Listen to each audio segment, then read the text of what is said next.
This student, weighing only 2 tons, had just been transferred to a school for delinquents. The person who showed him around the school at the beginning was the class representative, one of the future contenders to be the big fat guy's wife. In the future, he would also attract the attention of the most beautiful blonde in the school. She would even come every day to bother the fat guy wanting to date him. If this brute accepts, this could turn into a serious train wreck. But I strongly believe that in the end, the fat guy prefers brunettes.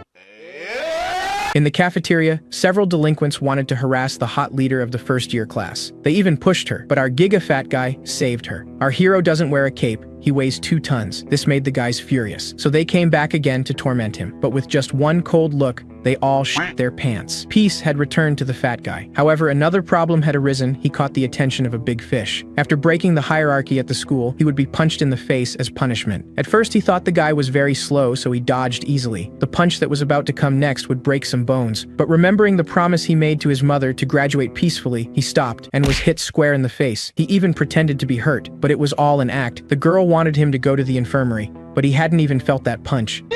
In the classroom, everyone seemed to mock him for being fat. He looked like Truck Kun sitting on the chair. He was that big. But all this mockery would soon come to an end. After a bully tried to strike a weakling and failed miserably, he got furious that everyone was laughing at him and decided to take his anger out on you-know-who. Little did this brat know the bad luck he would have that day. Our fat guy stood still like the wall of an impenetrable castle. The brat used all his strength to throw that slap, and just as it was about to land, the counterattack came. In a split second, he was hit so intensely that he blacked out instantly after crashing into the wall. No one in the room could believe it, not even the strongest one. And the most impressive thing is that he was sleeping. The new student's body simply reacted by reflex. Sometime later, during the lesson, all students sat still without uttering a single word, except for the boy who got knocked out. Everyone had chosen to remain calm. After observing this situation, the intrigued professor startled all the students by asking them about the reason for their unusual silence. The man who calmly wanted some clarification was met with horrified screams, affirming that everything was fine. The old man was shocked by the high schoolers' odd actions. All knew very well that they should never let themselves get discovered. The teacher, as well as the class president, was intrigued by this odd behavior. Meanwhile, one of the junior leaders was plunged into his thoughts. As a few minutes earlier, all were left, by what had happened. All began to wonder about the transfer student who defeated Hydra with a single punch. With that being said, one of the students quickly got up from his seat and rushed to share the news with the rest of the school, when suddenly someone addressed the entire class that his words were especially meant for the newest deliverer. Bullfist threatened to bully and harass anyone who shared this incident with others until the time of graduation. The boy then pointed out how everyone here would surely despise spending time with him. The gossiping girls who found him odd agreed with this fact, leaving him speechless. And so he demanded his guys to get rid of this mess, making them drag their knocked-out friend to his seat. Bullfist then began to wonder about his own weakness, leaving the others intrigued. Sometime later, after the class, he and his friends had gathered in a lone place. When asked about his condition, Huang and Sin affirmed, with a mouth barely able to speak, that he had assumed he had met his demise. When asked for the reason behind them gathering in secret, the leader affirmed that he himself was unsure, claiming that he wanted to personally question this particular individual. Just then he arrived, a moment to process the situation, became horrified, and started to foam from the mouth upon seeing the terrifying transfer student. Young Hu urged him to pull himself together, but the boy was too terrified to even understand simple words. Huang and Sin then rushed to hide from the one he assumed was a monster. Upon seeing this, his boss had no choice but to punch him in the face, in order to forcefully calm him down. All others were blown away by this one's stupidity. With that being said, the junior leader turned to the protagonist, and the men demanded an explanation. Nawuk then screamed from the top of his lungs, startling everyone before calmly claiming that he was here for a peaceful high school life. Before talking in a menacing tone and asking for their aid, and while the underdogs assumed that this was some kind of threat, when suddenly their leader reached out to the protagonist with the hand of friendship, all were left baffled, as the newcomer got along with their leader, accepting the handshake. Young Hu claimed that they should join efforts so that both of them could achieve this goal. The rest of the gang members were surprised by how peacefully this matter ended, so Bullfist affirmed that it was the right thing to do as his new friend was a kind person. One of them tried to argue that he still messed with them, only for the leader to state that they caused the problem first, which is why they urged them to forgive and get along, and so one after the other. The friend group introduced themselves to the protagonist and made peace with him, with the exception of the unconscious one. Shortly after, one of the students asked the fat one if he was aware of all the rules in this place, but upon being met with silence, he realized that the tall one ignored them all. With that being said, the boy explained how everyone was bound by a certain set of rules in this school, explained how the protagonist learned by himself the many rules, but should be aware that the grades followed a pecking order, and that each had an expected leader. The boy then informed him that the leader of their promotion had been elected recently, and when asked about his identity, he revealed him to be the barbaric brown bear. The one explaining was then asked if Park Ki-duk's status would be undisputed. So he clarified that his title of leader could be stripped away from him by anyone who could best him in a man-to-man duel, despite the task being challenging. The student's main that school life offered promotion was greatly influenced by its leader, and just as he was about to badmouth the current leader, his mouth was suddenly shut. The big one was confused, while his new friends were left terrified. Park Ki-duk, along with his many underlings, had arrived. When the barbarian demanded to know the reason behind their presence in such a place, Young Hu claimed that they were all here for the same reason. The henchman of the brown bear then began to mock him for being stupidly arrogant. The angered grade leader ordered them to purchase him bread, along with some strawberry milk, only for the rebellious Young Hu to boldly walk away and claim that Park Ki-duk was already too fat for such treats. The class leader, who was triggered by such provocation, once then rudely interrupted. Once he demanded to know who was showing arrogance, he was interrupted once again by someone asking him to be respectful and urging him and his gang to stop harassing others. The great leader was greatly annoyed by this humble arrogance and demanded the polite one clarify his statement, only to be met with no response. With that being said, one of the henchmen saw this as a chance to shine by humbling a third one, and so he made a menacing expression and informed Nawuk that the big man wanted to have a word with him. But upon being met with no response, he began to make fun of his weight, especially his overgrown chest. But just then, the boy realized that the protagonist was the same one who got sucker-punched in the lunchroom and laughed at him for it. He then threatened to make that a protagonist's third embarrassing moment by punching him in the face, and assumed his silence to be fear. But at the very moment he thought to make fun of our hero's hat, the calm one politely asked his body to restore the hat to its original place. The expression of our hero was so heartwarming that the boy began to shake. And so he gently grabbed the calm boy's hat before carefully putting it back in its place. The brown bear had a hard time processing what just happened, and just as he was about to lash out at his henchman for this pathetic failure, someone suddenly called him. The boss turned around. The young thugs were now in the presence of ladies, and one of them asked if it was either of the first years. The barbarian tried to appear as polite as possible, as this was none other than the honored student of their promotion, Kim So-young. This one had stunning beauty, then noticed our protagonist, and was left disgusted by his fat appearance. The honorary student wanted the brown bear to come with her, as Suzy wanted to have a word with him. The big one grew even more excited, as this was none other than Park Suzy from the second years. With that being said, he happily rushed to meet with the pretty girl. His sudden leave intrigued his goons, so he stopped for a second and addressed them. Upon being commanded to take care of the rebellious ones, the weird mood of the goons was suddenly twisted to a more violent atmosphere. The one who originally went to bully the protagonist urged them to stop, doing the giant pressure that he suddenly defended. Upon seeing that his voice would be unheard, he decided to make a run for it before the worst could happen. And so in the blink of an eye, our hero and his friends found themselves surrounded, as when the leader expressed his command, his word would be absolute. And in case one ignores this word, he should just flee and change schools or risk being punished by the same boss that he had defied his authority, meaning that when the leader gives his orders, one could never disobey. Following that logic, the one with an afro explained that as first years, they are bound to respect the words of their leader. And with that being said, began the initiation of the devalued one as he punched the first student in the gut, making him suffer in pain. The rest couldn't believe this scandal. Naseon Wook, who saw it all, was particularly livid by this injustice.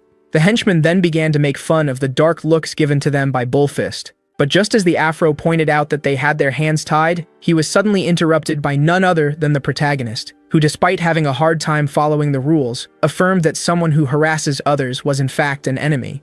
One of the students who was annoyed by those noble words flipped off the hero, claiming that the words of their leaders were law, only to be silenced by the fat one raising his voice. Nawuk affirmed that the bullies are his enemies, and with that being said, our hero decided to bring the harassers under his control. Meanwhile, somewhere else within the school, where an oppressive meeting was being held, Zombie affirmed to her superiors that the brown bear had been officially appointed as the leader of the first years. This made someone laugh hysterically. Then someone asked the blonde boy who in his opinion would win in a fight between himself and the new junior leader. Young Jun affirmed that the brown bear was still a weak junior. The mad one quickly got off his chair, leaving Zombie uncomfortable as he asked him to clarify if he believes in his victory or not. The blonde one confirmed and claimed that the tall one with a red shirt was unique among his promotion. At that time, the protagonist, who claimed that the henchman was his enemy, decided to begin his subjugation, and so he jumped into the air before taking a fighting stance, followed by a second. Due to his footwork, everything had been set in place. All were left intrigued as this was step dance, a self-concealing secret technique known as hidden in the smoke that left everyone blind. One of the goons assumed he had seen the single word of the big hero, and so he immediately tried to take a swing at him. His powerful strike silently dissipated into the smoke. The confused bad guy was unable to locate the fat hero, who suddenly appeared behind him and whispered in his ear, scaring the soul out of him. At that very moment, the goon was blasted into the wall, and just as the rest of the group couldn't believe what had just happened, a second man had been taken by surprise and defeated in one blow. The Afro was unable to process the situation. All of them were now at the mercy of a kind soul who kept on hiding itself within the smoke. The student was left horrified, claiming that such a technique was considered cheating. But at that very moment, he found himself alone in an endless sea of white. But just as the smoke dissipated, the Afro, who was left stunned, had a hard time believing his own eyes. At the same time, in a safe spot, the friends of the protagonist began to scold him for his actions, which confused him, seeing how they chose to escape rather than fight back. One of them affirmed that they were doomed as their transgression of the rule would certainly call for the intervention of the seniors. The leader then affirmed that he would have engaged the plight if the protagonist hadn't done it first, and that they should take care about what to do next. All were left horrified as the seniors were surely going to look into their crime. Only then did the lead realize that someone was missing. Meanwhile, back at the Afro, the boy found himself in the presence of an overwhelming aura. Upon seeing this magnificence, the henchman immediately assumed him to be the true leader of the group. This individual was none other than a poor Hydra that had just woken up from a forced nap. When asked if this one was truly the main culprit, the student affirmed it with all his mind to Brown Bear, claiming that they had been assaulted by Huang and Sin. But the leader had his doubts. The goons affirmed to Brown Bear that the weak-looking one had truly attacked them and must be playing mind games to hide the fact that he is the real boss. Hydra apologized, claiming that he had no idea what was going on, before cracking a villainous smile and affirming his ignorance once again. The horrified goon then pointed out the evil expression the supposed leader just had on his face, making him look like a delusional man in the eyes of his boss. Park Ki-duk then asked him once again if he was truly behind it, only for Huang In Sin to deny it once again, wondering if he truly showed an evil smile. At that moment, someone entered the building, and just as Brown Bear was questioning the young man, this new presence affirmed to him that it was obvious that Hydra wasn't the one he was looking for. The intrigued boss turned around. His henchmen insisted that they had brought in the real me there. They were quickly silenced by their angry superior. With that being said, the henchman realized that he had mistaken an innocent student for the main culprit in a moment of panic. And so, Brown Bear finally realized that there was no way for the skinny blonde to have beaten up his henchman, meaning that Bullfist was the only suspect left. The two of them stood face to face once again. Park Ki-duk began to wonder what he should ask for in order to make up for this injustice. Yet upon being met with no response, he decided to bring up the seniors, claiming that Bullfist and his gang would be in trouble if they intervened, making him immediately apologize. The thugs considered this a weakness of character and began to laugh at him for it, only for their leader to urge them to have some respect, leaving them humbled and silenced. Young-hoo wanted his enemy to inflict punishment upon him and leave his men alone. Ki-duk asked about the fate of the one he had impacted, so he neither affirmed that he would give up anything for his freedom, seeing how Hydra didn't personally harm him. Brown Bear ordered him to scram off. The boy, who was terrified, received a head gesture from his leader urging him to get out. With that being said, the defeated In Sin stood up and thanked his leader before finally exiting the room. The great leader then recalled the words of Bullfist and asked his men not to go all out from the start. Upon seeing how the henchmen were looking forward to this beatdown, Young-hoo prepared himself for the worst. The first student ran towards Bullfist and immediately kicked him in the stomach. The young man could feel the kick before falling on his back. The boy then braced himself and kicked him in the gut once again. Brown Bear looked in disbelief as his subordinates began to stomp on his enemy. But upon seeing how well he was holding up, Brown Bear was suddenly triggered. Afro, who was having the time of his life, was suddenly grabbed by the shoulder and casually tossed away by his bloodthirsty leader. Upon seeing this, Bullfist began to expect the worst. Seeing how well the boy was taking the beatdown, the leader also decided to take his swing at him. He then grabbed the young man by the leg and prepared himself to twist it. All were left horrified as their leader claimed that Young-hoo shouldn't fight back and should obediently submit to it. And with that being said, a horrifying thing was inflicted. Shortly after, the inrushing friends of Bullfist rushed towards his bed and were left horrified by what they had seen. The boy greeted them with a smile. He, who was in a pitiful state, was glad to see his friends. Young Tai was greatly angered by this atrocity, yet the boss affirmed that the matter had been closed, with the hot-blooded one wanting to go and get revenge, only to be stopped by their leader. Jung Tai was unable to understand how Yun-Hu was so calm, claiming that the condition they put him in was unacceptable, especially his broken leg. Bullfist claimed that he had injured his leg due to a motorcycle accident, and while the others believed him, Jung Tai still had his doubts. With that being said, he asked his boss about the next course of action, yet the one in the hospital affirmed that he had no idea. When it was pointed out how Brown Bear and his men might injure him once again, the boy reassured his gang, claiming that he would apply for BTS once he fully recovers. He affirmed his words once again and asked his friends to always watch themselves. The term BTS confused the newcomer. One of the men affirmed to the boss that he shouldn't mind them and should worry about himself. Bullfist jokingly claimed that he was looking forward to some free time outside of school, and while the happy conversation was going on, Jung Tai noticed the big one leaving. All were focused on the injured leader, and then noticed the giant exiting the room before walking away. Just then, someone rushed to the big guy, demanding to know where he was going. Now Luke stopped walking. The boy urged the fat one to cease whatever action he was taking. Jung Tai claimed that the protagonist was at fault for what happened there, stating that all of the group would have immediately sold him out if it wasn't for their neighbor. Jung Tai then claimed that Bullfist had never seen our hero as a friend, which is why he urged him in his place. The boy threatened that if he ever caused a scene, he would immediately report him to the seniors, earning him a dark glare that startled him. Nawook apologized, claiming that he was a jerk, and that he enjoyed acting as such. The student had a hard time following, and so the protagonist demanded 3 days to plan things out, affirming that he only needed this short period. Before affirming it once again, this was followed by our hero's usual cold silence. Jung Tae had a hard time processing what just happened. Nawook reassured the boy as he finally revealed his left arm. The boy couldn't believe his eyes. What he saw was hard to fathom, as the one that showed it promised to make up for his mistakes. Our hero wanted to teach a lesson to anyone who harms his loved ones. Everyone received a notification, including the injured Bullfist. BTS battle target system had been initiated. All were left intrigued as a designated fight between first years was announced. The leader of the first years, Brown Bear, was demanded to fight a certain opponent that left everyone amazed, as it was none other than the transfer student himself, labeled as an underdog. With his tattoo finally out, our hero would now consider all of his upcoming actions as a way to defend himself. BTS, which is also known as Battle Target System, had some indisputable rules. The first being that only those not connected by the seniors were allowed to obtain the tickets to see the match.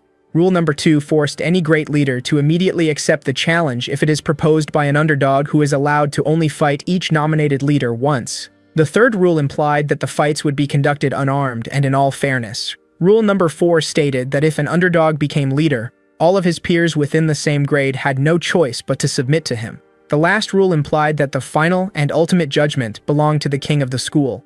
According to Young-Hoo, Will explained passionately, only to be stared at strangely by the others at the hospital, seeing how he was talking alone. The embarrassed boy found his face red as everyone assumed that he had suffered some sort of brain damage. His phone suddenly began to ring. Hydra asked him if he had a clear view. Bullfist began to ponder the thought of this one. Now, in the middle of the arena, Nawook was about to do the unthinkable. Just like that, the two giants were now face to face. All were left intrigued by how early the BTS matches commenced, considering the official ceremony of the first-tier leader's success hadn't been held yet. Only then did the students realize that only those selected by the third years were allowed to take part in BTS, which made them wonder about the identity of the protagonist. And despite him being a mysterious soul, they couldn't argue, seeing how it had already been approved by the king of the school. At that moment, the first years were left startled as they had finally arrived. Their seniors had made their entrance. All students stood still and adjusted their postures to greet the second years.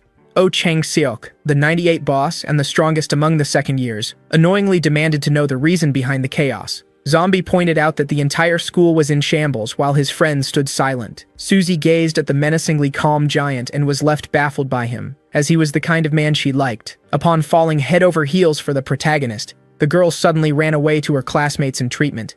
Some of the students followed her while running through the room. Her beauty caught the attention of the first years. The intrigued Brown Bear was one of them. With that being said, he turned around and formally greeted the second years. The seniors gazed at the transfer student who stood still and demanded he show some respect. With that being said, they ignored him and kept going their way. The second year then decided to take a seat. When asked about the hero who was behind the entire problem, Zombie explained how he was a transfer student who arrived yesterday. The 98 found himself interested in the fat one who requested a BTS a day after arriving. At that moment, the second years were overwhelmed by a sudden pressure, seeing how their seniors were about to arrive. All second years stood up as a sign of respect. The brown bear, as well as the tiger, could also feel this crushing pressure. The boss of the second years couldn't help but admire the power of their seniors. And just like that, they finally arrived. The last years finally made their entrance.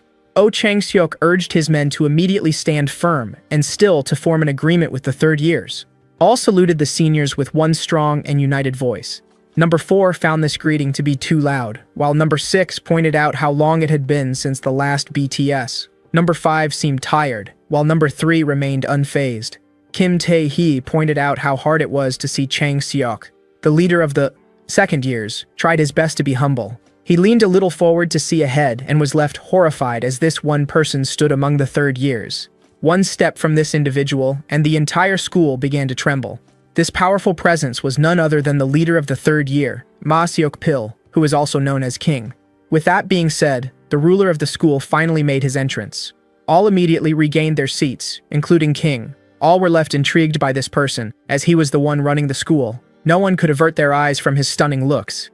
Ma Seok-pil began to speak, claiming that he would keep it brief and that BTS hadn't been seen in a long time. He then pointed out how many were wondering about the reason someone with no name, like today's challenger, was allowed to partake in BTS. So King affirmed that it was his will with a menacing tone, leaving everyone startled. With his subjects affirming that they understood him, the king decided to begin the festivities. And so, Zombie would play the role of arbiter in the BTS first-tier match, opposing the great leader, the brown bear, who had many followers, to the transfer student, who had a few friends backing him up, including an injured group leader. The blonde one explained that the match would end once one of them admitted defeat, fell, or if some sort of problem occurred. The senior then touched his juniors in their private parts and affirmed that it was the only area they were forbidden from touching, and with that being said, the match finally commenced. Cheers filled the arena. As Park Ki-duk launched the first punch, Na-wook immediately blocked. The iron defense quickly caught up with the second attack. The great leader bombarded the newcomer with a barrage of punches, only for him to stand on the defensive. This triggered the brown bear, who considered the lack of offense as some kind of underestimation. Upon assuming that the transfer student was looking down on him, he left in great rage. He launched a series of powerful punches that managed to push Na-wook back. His henchmen were particularly pleased by his performance, only for the third year to affirm that the one dominating the fight was in fact his opponent. All were intrigued by the kind soul who tanked all of the incoming punches. But the most stunning part was the fact that it was the attacker who seemed out of breath. Park Ki-duk realized that he was in a tough situation, as despite being the one attacking, he couldn't help but feel that he was the one taking damage. And just as he began to wonder about the plan of the protagonist, he addressed him with his usual casual tone, urging him to simply apologize so he could show him mercy. But the prideful brown bear refused to do so. Our hero affirmed that this would be his last opportunity to make things right. The great leader was shocked to see himself so exhausted, and so the annoyed one assumed that this tiredness was the work of a particular individual. 3 hours ago, the brown bear informed the afro that his opponent would be the transfer student who got humiliated by Sudako, and just as the skinny one began to talk about how easy this challenge would be, he suddenly bumped into someone. The thug turned to the one he had bumped into and urged him to apologize, only to quickly realize that this was none other than Sudako. The third year was particularly annoyed to be casually called by his name, so the junior corrected himself and formally apologized for his arrogance. The third year then gazed into the giant in front of him, before pointing out how this entire promotion lacked respect. Sudako was particularly interested in the leader of the new juniors, and just as young Gana-1 began to babble disrespectfully, the oldest quickly charged up at him, and in a flash they found themselves a few inches away from each other's bodies. Sudako smiled and affirmed that the brown bear would lose. The tall one asked him to clarify, so he explained how he would be unable to triumph over the protagonist, pointing out how weak he was and claiming that he should pray for the match to be cancelled. The henchman of the tall one tried to reassure him that the senior was only speaking as such in order to save himself. Yet even so, this greatly troubled him. As he began to doubt his own victory, The brown bear was snapped back to reality by the kind soul who urged him to respond. With that being said, the class leader once left greatly angered. One of the watchers realized that the boss of the first years was more excited than he was back in the first year competition. He kept on bombarding our hero with fists, dealing punch after punch, but to his great shock, his opponent was left unimpressed. His towering self seemed to get even bigger. As he resorted to his technique absorption, none could believe their eyes. With the technique now complete, Nawok pointed out how his opponent had refused the mercy he had bestowed upon him, and so he recalled an old saying, claiming that everyone should be matched up with someone of equal strength. The boy who said those very words took a moment to process them, before deciding to rebirth the word by charging up at his opponent in order to cleanse him from his sins. The protagonist urged him to watch closely. The brown bear found himself overwhelmed by this odd strength. Our hero then decided to resort to his technique, known as right fist, heart cleaning, 50 pounds that he executed with only his right hand. The first-tier boss, getting beaten up, finally realized that his opponent was mad. And just like that, the brown bear found himself under a rain of blows. With that being said, Park Ki-duk found himself unable to breathe. His henchmen couldn't believe their eyes. The tall one was unable to believe the power of his opponent. Our hero urged him to apologize so that everything could be settled. Before pulling out a pack of cigarettes from his pocket, the arbiter immediately called him out for trying to smoke, which was against the rules. Meanwhile, the brown bear was unable to accept the fact that he was about to lose as he reached into his pocket and pulled out a brass knuckle. Before hitting our hero with it on the head in a sneak attack, to his friend's horror, blood had been splattered on the ground, blood belonging to an innocent man. Upon seeing this, none could believe their eyes, and so they screamed that the brown bear had broken the rules, seeing how he resorted to a weapon in order to knock his opponent down. The second ears were blown away by the turn of events, while Susie had a hard time believing what just happened. The ref himself was surprised, but just as he was about to disqualify the boy for using a weapon, he was interrupted by the sound of laughter. He tried to call the cheetah, only to be interrupted once again. The annoyed zombie turned around to see who this insolent one was and was left horrified, as it was none other than the king himself, who was laughing his heart out. His sinister laughter made a chill run down every student's spine. The zombie tried to stop the fight, only for Boss 97 to urge him to resume it. None of the students were convinced, seeing how one of the sacred rules had been broken. The ref tried to argue, yet there was no room for discussion, and with that being said, the king urged him to resume the fight, screaming his order to the entire school. His voice alone created a powerful shockwave that even managed to make some students lose their consciousness. The second year found himself in front of a mighty power that no one could fight. This was the true power of the school's ruler, and with that being said, he had no choice but to resume the game. Bullfist was particularly irritated by this madness, and so he tried to get up from the bed despite his injury, only for the nurse to stop him. The devastated Hydra fell to the ground, unable to fathom such madness, seeing how the protagonist was injured and already down. Susie also questioned the word of the king. Meanwhile, the brown bear, who had lost it, recalled the words of Sudako regarding him being beneath the transfer student. The king urged him to end the fight and saw the barbarian rush to end our hero. But at that very moment, someone saved the fat one by tanking the punch with his face before falling to the ground. This was none other than Young Tai, who startled his friend with his heroism. With that being said, the current leader of Grade 1 found two underdogs on the ground in front of him, leaving him confused. But at that moment, the overwhelming ruler of the school urged him to finish the fight. Back then, a certain man was lashing out verbally and physically at someone in anger. This was none other than the young Park Ki-duk, who despised life and was claimed to be useless by this man. A few years later, while fighting, he couldn't help but find reason in his words. The boy then landed a devastating punch that allowed him to triumph over his opponent. The young bear was somewhat thankful to this person who made him realize how durable and willful he was, having received the cheers of the nearby children. The boy who assumed himself useless finally found something he was good at. And despite every encounter ending with his opponents at his feet, Ki-duk realized that the love of others was relative to the number of victories he could achieve, meaning that he was forced to achieve victory no matter the cost, claiming that he would boost his views if he ever tasted defeat. But at that moment, he was breaking out from the world of dreams by the protagonist, who asked him to focus on the fight. The brown bear was left horrified as the protagonist claimed that there was no turning back from his actions now. Even the third years could feel a horrifying pressure, as Nawuk claimed that he would guide the boy to redemption. And with that being said, a seal had been used. The armed young man charged at him once again, only for him to easily evade with his technique, backstep. With that being said, our hero braced himself, leaving even the king shocked. and so he was finally ready to throw his punch. The overwhelming counter-truth had finally been unleashed. All of the spectators were left speechless, especially Park Ki-duk, who found himself in front of an overwhelming force. Just like that, the final punch had been landed, and with this underdog's victory, our hero had finally been crowned as Boss 99. Back then, Suzy, who took a look at the contestants, found herself with red cheeks that the girl had fallen head over heels for our chunky protagonist, who was the kind of man she liked. She was also particularly fond of his round belly. Upon seeing him getting hit in the head, Suzy immediately lashed out in anger, earning her a teasing smile from the Korean beagle, which left her a little embarrassed. And when our hero was in the fight, she realized that her choice was the right one. And with that being said, the girl finally made her decision. Sometime later at the school, some first years who entered their class were left utterly baffled after seeing Suzy of the second years. They were particularly surprised to see her in their humble classroom. One of the students tried to take back his seat from her, only for her to threaten him in a menacing tone for daring to speak to her. The boy, who was flattered by her words, decided to allow her to keep sitting there. Upon seeing the mean beauty converse casually with the protagonist, all felt envious of his astonishing luck. Young-hoo politely asked her to exit the classroom, which left Suzy today good as so much doesn't even consider the human while speaking with her. The protagonist decided to ask her the same thing, claiming that the teacher would arrive soon. Suzy, who was surprised by how much of a good student her new love interest was, decided to make her leave but claimed that she needed his number first. With that being said, the girl made her leave, claiming that she would contact her honey later.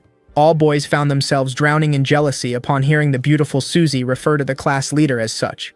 Meanwhile, the class president, who observed it all in silence, looked at what she had in hand and was left disappointed. A little later, a running student made his way into a first-year class and informed them that the new boss ordered everyone to gather in the auditorium. The ex-henchmen of the Brown Bear were left horrified, seeing how badly they had treated the new man in charge. Yet the other students seemed to look forward to this gathering. With that being said, all thugs of the first year made their way out of their classrooms and headed towards the auditorium. Upon opening the door, they found themselves in front of menacing stares, as well as an overwhelming back. The students who ignored the reason behind the gathering found the atmosphere to be overwhelming. The two bullies were particularly anxious, yet upon being greeted by the boss, the Afro was the first to greet them back, and so after a small silence, the new leader shouted with all of his might, immediately imposing himself upon the other students. The kind soul affirmed that he was no leader but a simple boy from the capital, and so he jumped off the stage in order to land on their level, claiming that they should all get along from now on.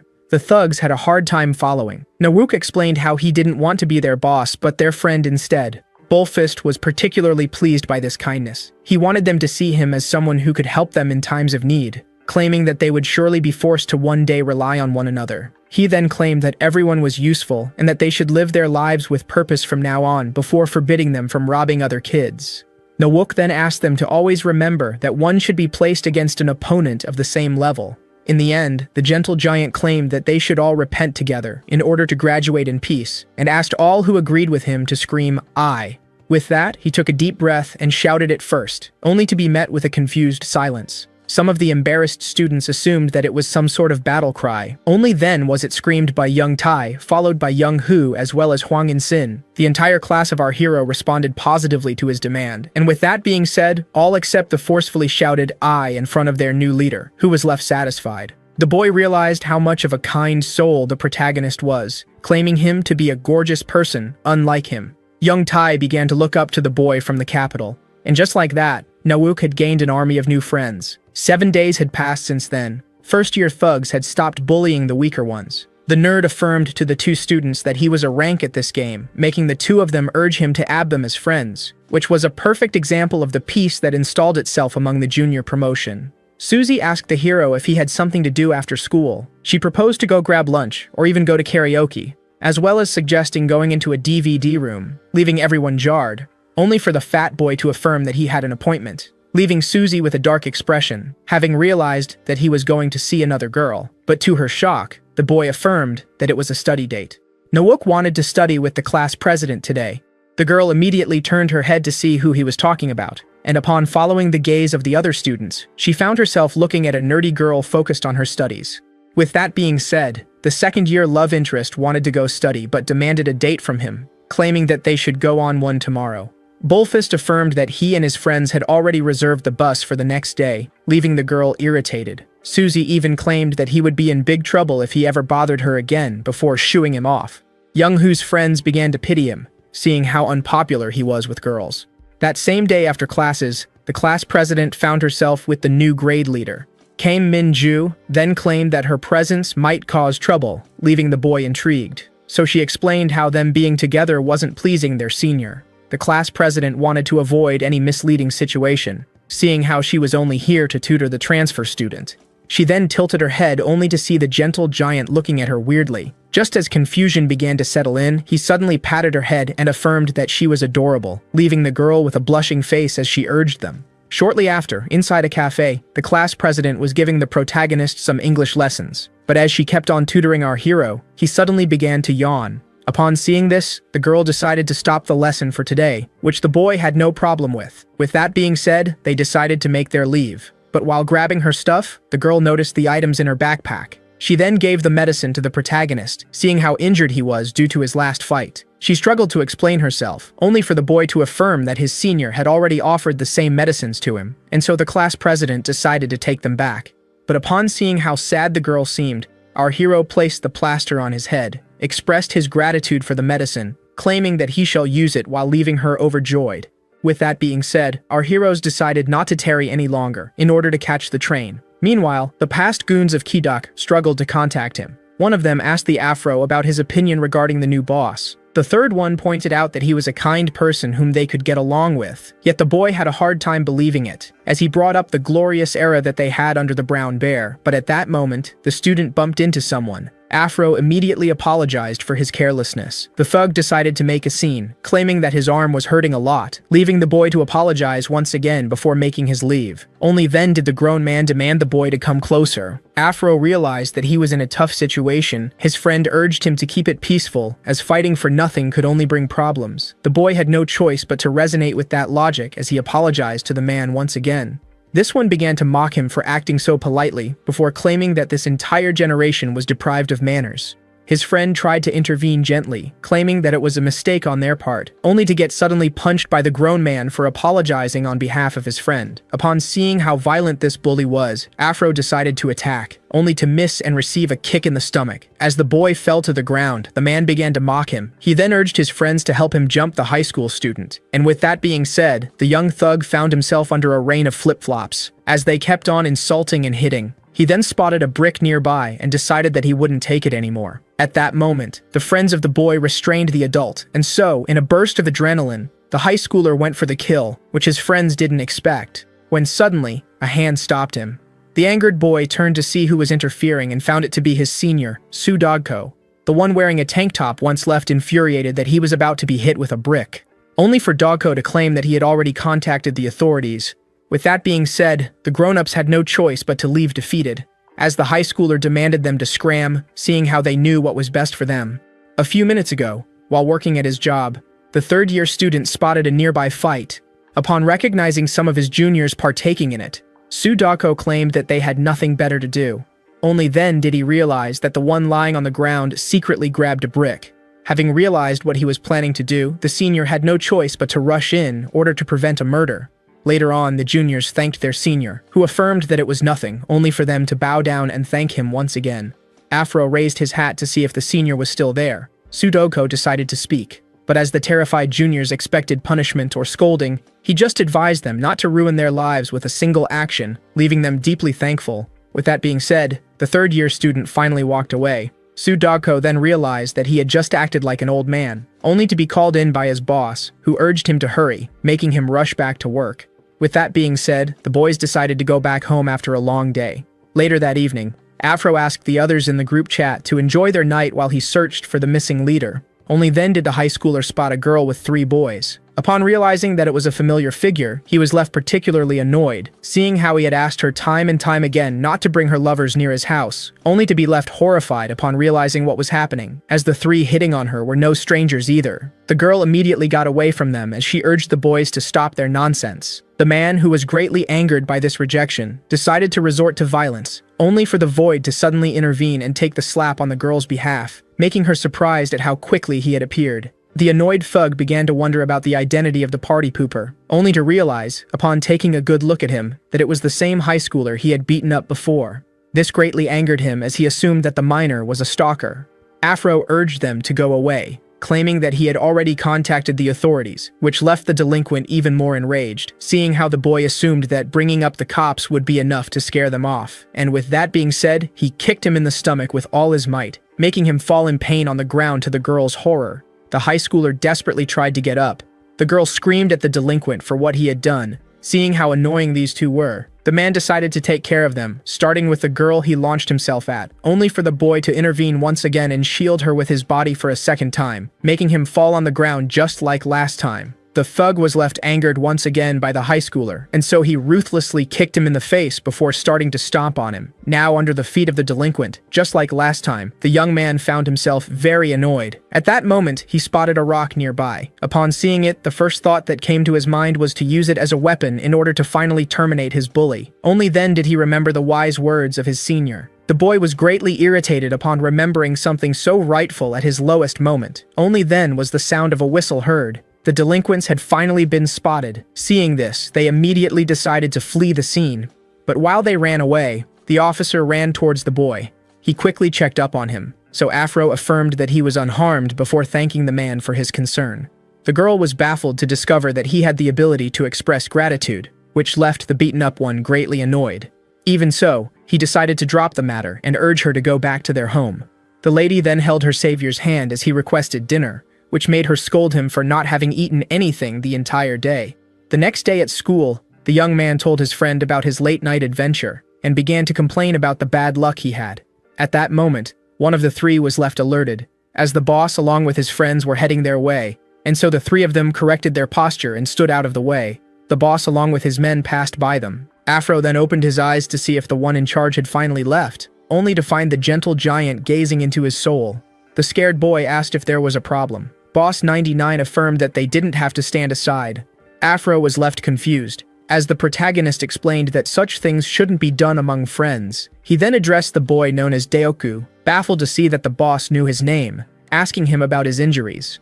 As Afro claimed that he had fallen on the stairs, his boss responded with "Ga," leaving him utterly confused. The protagonist then shouted "Ga" once again, demanding to know the name of the one who injured him. Daoku tried to cling to his story. Now, nose to nose with his new friend, our hero asked him if he had brushed his teeth. He then shouted "I," covering the one he urged to get rid of his horrible breath and saliva. The rest of the boys affirmed that they were prepared as well. This sudden support surprised the three delinquents. Nowook was now infuriated as someone had mistreated his peer Daoku. Later on, the protagonist and his friends went to search for the person in question. This part of town seemed lively and festive.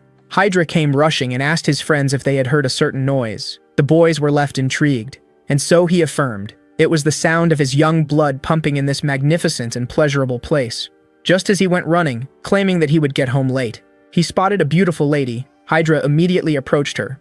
But just as he was about to make his move, the disgusted one immediately asked him to go away, calling him an idiot. She kept bombarding him with insults as she was annoyed by the fact that he even dared to approach her. And with that being said, she made her leave, claiming that his face was repulsive. With that, the friends of the boy couldn't help but pity him, as this experience was pretty harsh. Daoku affirmed to the protagonist that he didn't need to okay such matters for their sake. His friend agreed, claiming that they weren't sure if the aggressor would be present in this place, proposing to head back, only for the leader to claim that they should go have some fun after this. At that moment, Afro finally spotted the man they were looking for. With that being said, our hero called out to his friend and firmly urged them to move. With that being said, the high schoolers made their way to the location of the thug. The guards at the door who saw them coming asked them to go away as no minors were allowed inside. The gentle giant affirmed that they were searching for someone inside, yet those at the door couldn't care less, and so our hero had no choice but to resort to his technique, Eyes of the Sexy Tiger. He then quickly ordered them to move aside, and just like that, those who once forbade the high schoolers from entering welcomed our hero inside the building. Meanwhile, his friends who had seen it all had a hard time understanding the event that unfolded right in front of them. Meanwhile, inside, cups were being banged. The thug and his friends were having a good time. He affirmed to the girl with him that he had stumbled upon the same annoying guy yesterday, and when she asked about what happened, he pridefully claimed that he had beaten him to evolve. The girl claimed this to be amusing, only to be then left startled. all suddenly felt scared and looked towards the door, only to find an imposing pair of eyes staring at them.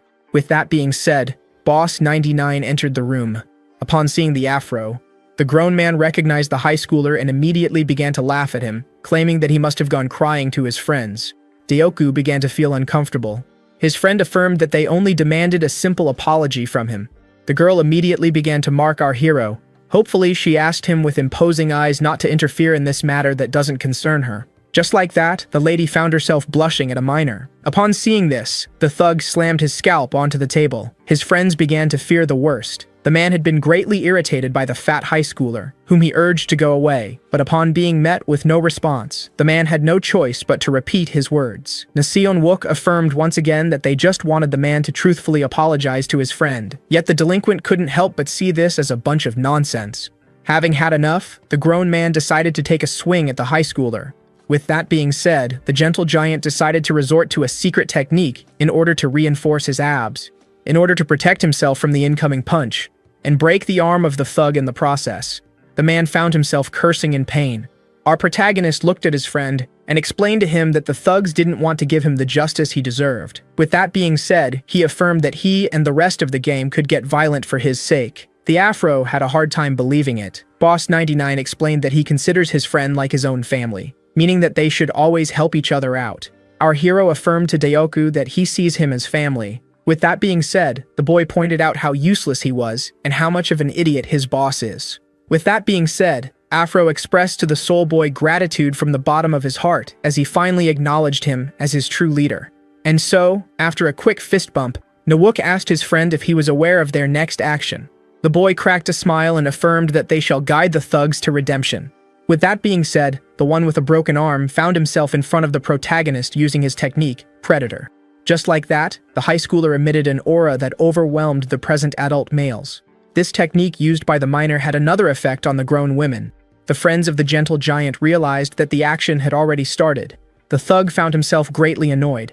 Nawook affirmed to him that he had thrown away the mercy he had shown him, and just as the thug was about to bring up his identity to intimidate the boy, this one urged him to stop acting like a child. Now in a rage blacker than ever, the man demanded to know the origins of the boy before swearing to terminate him.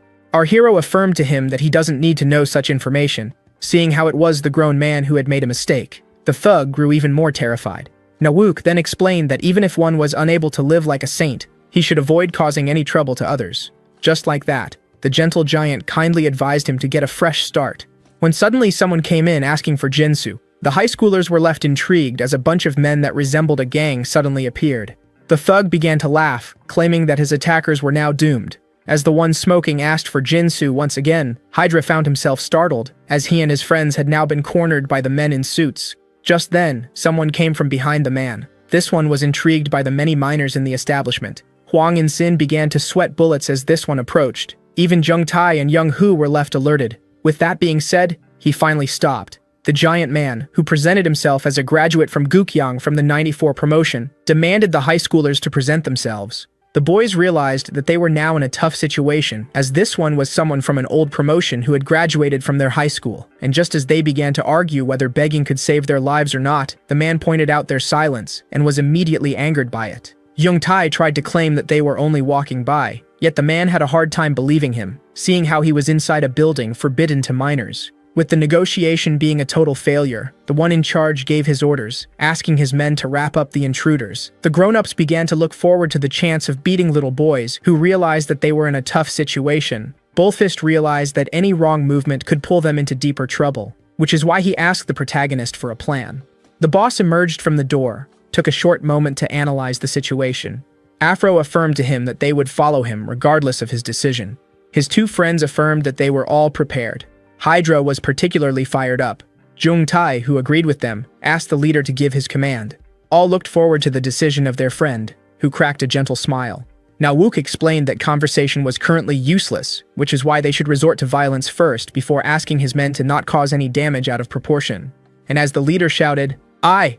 all of the pack responded to his war cry with powerful voices. Just like that, the high schoolers were able to intimidate grown men.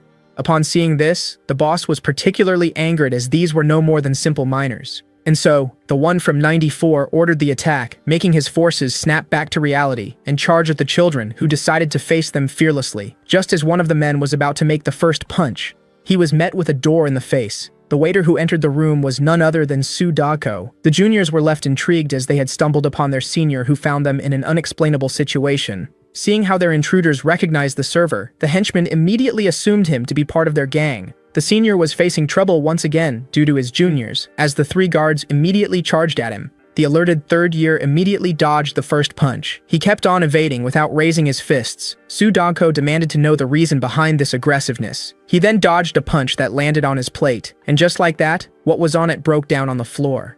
This greatly annoyed Sudako, who evaded the man's hit once again, only this time he grabbed him by the collar and shoved his knee deep into his chin. With that, the first of the 3 had been rendered down, while the second man tried to take him from behind, only for the high schooler to duck and leave his opponent no room to react before finally uppercutting. The angry server wasn't done just yet, as he bombarded his opponent with a barrage of fists. The henchman couldn't take it any longer. Sudako decided to go for the final blow, as he kicked the man with such power that he sent him flying into the wall. Upon seeing this, the third attacker was left horrified. Only then did he notice the bloodthirsty high schooler ready to attack him. Sudako then delivered a powerful punch that was strong enough to make the grown man lose consciousness. It was at this moment that he realized that he would be unable to keep his job. So all students were doing their best in order to overwhelm their adult adversaries, all except for one. Hydra found himself defeated on the ground. The aggressor took great pleasure in stomping him, while suddenly met with a flying fist that knocked him down on his back. Young Tai immediately went to check up on his friend, only for Insen to claim that he was fine and that he saw something on the ground. The boy was then quickly left alerted as his friend who tried to help him was about to be the object of a sneak attack. Suddenly someone rammed the attacker and sent him to his comrade's feet. This was none other than Deoku, who asked his friend to not get distracted. Jongtai found himself greatly pleased by this, as he then expressed his gratitude towards his savior. The one that the boy knocked down quickly got up and affirmed to the high schoolers that they shall pay for what they have done. Meanwhile, 2 high schoolers found themselves surrounded by many adults. Bullfist was now back to back with his senior. The junior demanded an explanation, and upon hearing Sudako complain about them causing problems in his workplace, the boy finally understood why his senior, who worked this late, was always tired at school despite claiming that it didn't matter to him. Sudako immediately called out his junior for his bad manners, making the boy point out how often such complaints happen. With that being said, the senior affirmed that everyone in Promotion 99 was the same to him as he punched one of his many opponents. And while everyone was caught up in the fight, the protagonist felt something drawing near. Someone then praised them for their performance, claiming that they were just normal high schoolers. The man in charge was left excited, claiming that it had been long since he had the chance to humble someone. With that being said, the 2 bosses were now face to face. Young Tai, along with Young Hu, as well as the rest of the high schoolers, tilted their eyes towards the 2 giants who gave each other dark stares. The adult decided to make the first move, and in the blink of an eye, the junior found a fist under his cap, a fist that he easily evaded. Our hero remained unfazed as he kept on evading the incoming hits, even if some managed to scratch him a little. But in the end, the adult landed a serious punch that managed to push the fat miner away. Yet even so, the protagonist's expression remained the same. His opponent, on the other hand, was left baffled, seeing how easily he evaded all of his attacks. This made the man even more excited. With that being said, he urged our hero to drop the act in order to save himself. Seeing the man in charge get rid of his weight bands made the henchman realize that this day would end with someone's injury. With the weights on the ground, our hero was intrigued by them being 1 kilogram. The man then claimed that he was offended as his opponent took him for a fool. He could easily tell that the protagonist wasn't going all out against him. The adult then affirmed that the voice would change attitudes immediately as he quickly charged at him with a horrifying punch. With that being said, Boss 99 had been catapulted into the wall, leaving his friend anxious for his safety. Our hero was now lying on the ground, but his opponent, who knew very well that he had missed, urged him to drop the act. The man was entertained by the great battle instincts of the boy. Manhwa quickly got up and adjusted his cap. With that being said, the adult decided to proceed with introductions as he introduced himself as a graduate from the 94 promotion, Lee Manhwa. All were left shocked to learn that he was a graduate from their high school, especially from the legendary 94 promotion. Our hero humbly introduced himself as well. Lee Manhwa, who was intrigued by the fact that he wasn't familiar with the name of someone as powerful as the Calm Giant, immediately realized that he wasn't from their province. This excited the man even more as he urged his opponent to come closer. Seon Wook claimed that he assessed the level of his opponent based on his attacks and, having decided to take the fight seriously, he quickly closed the distance between them. and asked the one who was left alerted if he was doing things the proper way. Lee Manhwa was shocked to see a skill that forced him to train relentlessly while wearing weights to master the technique that the hero used, making them believe they were on par with each other, only to quickly realize that the protagonist surpassed him in the domain of speed. And with that being said, the adult man had been punched into the wall by a minor. To his men's horror, the impact was so powerful that it managed to damage the brick wall. Despite realizing that it was too late, the grown man couldn't help but smile. He was intrigued by the protagonist who only delivered one punch, making him assume that he was being mistaken for a frail old man. But the gentle giant affirmed that it was forbidden to attack someone on the ground. Despite acknowledging this sense of honor, Lee Manhwa affirmed to the young one that it would cost him dearly before charging at him and delivering a quick punch. The protagonist, who dodged it and at first remained unfazed, quickly realized that his face had been injured. The pleased man then adjusted his trajectory and made a second attempt as he repeated the same attack. The third one kept on dodging the quick punches, gaining 2 more scratches on his face. He kept on evading the blows without ever fighting back. At that moment, the grown man who looked at the minor finally realized that he was slowly losing speed. Lee Manhwa then placed a distance between him and his opponent by punching him so hard that the impact managed to push him a few feet away. The grown man acknowledged the power of his young opponent and left him quite shocked as he affirmed that he was the first person after his leader to make him draw his full strength. Lee Manhwa urged the young one to fight seriously or risk losing his life in the face of his ultimate technique known as ultra-speed movement. Just like that, the school graduate charged at the junior as fast as a bullet. The grown man couldn't help but feel that the movements of Boss 99 lagged in speed, and just as he assumed himself to be the grand winner, he suddenly found himself in front of a punch. Our protagonist managed to smack him in the face with his technique, Quick Rebuttal. No one could believe what just happened as a grown man had been sent flying into the wall by a simple teenager. The henchmen were particularly shocked and concerned for the safety of their big brother. Lee Manhwa heard from someone older who was in the Soul Crew that they had been defeated by the Phantom Crew in the capital, which was composed of 2 men who kept gaining fame throughout the entirety of Korea as the 2 legends ravaged everything in their path. No one knew about their identities or their motivations, yet the big brother in question, who was present at the scene, described the first one as an individual with a strong jaw and a laughter that sounded like machinery, and the second as someone who had a left arm covered with tattoos and an indestructible belly. Lee Manhwa recognized the technique of the protagonist as a counter. Upon realizing that the protagonist fits the description of the big brother, the graduate quickly realized that he was in the presence of legends, and immediately pointed out how overwhelmed he was currently feeling. Meanwhile, his angered henchmen decided to take revenge for their fallen leader, only for Lee Manhwa to ask them to cease the fight. In the end, the grown man affirmed that the children had won the fight. Shortly after, loud laughter was heard echoing through the entire building. Lee Manhwa, who sat down with our heroes, was laughing his heart out. All were left baffled as the man finally understood that it was a misunderstanding on his part. He then turned to the delinquent, affirming that he wouldn't have helped him if he knew that he was the cause of the trouble. The thug chuckled anxiously.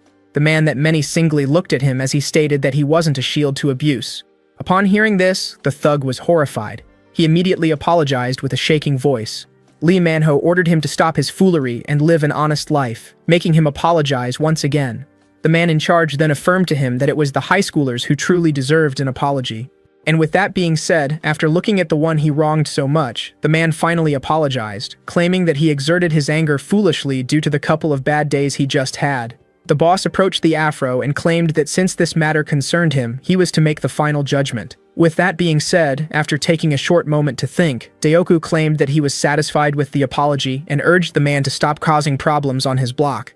As soon as the delinquent agreed to his conditions, Seon-wook asked him to get out of the room. The thug apologized once again, but just as he was about to go on his way, he was suddenly grabbed by Lee Manhwa, who threatened to personally shatter his bones if he ever went back on his words. After receiving the scare of his life, the man promised that he shall keep his word before running as fast as possible from the room. The Afro was surprised to see how quickly things had been settled. With that being said, the graduate explained to the junior that he was also at fault and gave them his card in case they ever needed his help, claiming that he would pay 2 times what he owed. He also firmly demanded that they save his number, as there would surely arrive a time when his assistance would be required. With that being said, Lee Manhwa stated to his men that they should make their leave. All immediately followed the one they admired. Once the grown-ups had left, Hydra claimed that he mistook them for gangsters, which was a mistake that all juniors made. After this long day, the leader proposed that they should each go on their way, seeing how they had classes the next day. And just as young Hu was about to bid his friends farewell, Dayoku decided to speak.